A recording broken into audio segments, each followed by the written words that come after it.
വീട്ടുകാരെ ആരുമില്ലേ? വീട്ടുകാരെ പോയി, ഇവിടെ ആരുമില്ലേ? പോയി. ഇവിടെ ഉണ്ട്. കുട്ടികൾ ചേട്ടൻ ആരാ?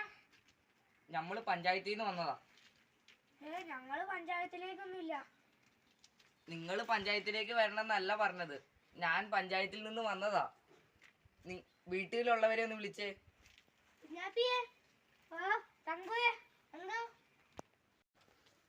നിങ്ങൾ ആരെയാ വിളിച്ചേ? വീട്ടിലുള്ളവരെ തന്നെ. കുട്ടികളെ, നിങ്ങൾ കളിക്കുകയാണോ? ഞങ്ങൾ കൊതുകിനെ കൊല്ലുക. ഞങ്ങളോട് ടീച്ചർ പറഞ്ഞായിരുന്നു 2 ദിവസത്തിലധികം ചിരട്ടകളിലോ പാത്രങ്ങളിലോ കെട്ടിക്കിടക്കുന്ന വെള്ളം കമിഴ്ത്തി കളയണം. അപ്പോൾ വെള്ളത്തിൽ വന്ന കൊതുകൾ ചത്തുപോകും. അങ്ങനെയല്ലേടാ കുഞ്ഞാപ്പി? ഓ, നല്ല കുട്ടികൾ. അങ്ങനെയല്ലടാ തങ്കു. 2 ദിവസം മുമ്പ് ഇങ്ങനെ വെള്ളം ഒഴിച്ചു വെച്ചാലേ കൊതുക് വരികയുള്ളൂ. അങ്ങനെ നമുക്ക് കൊതുകിനെ കൊല്ലാൻ സാധിക്കൂ.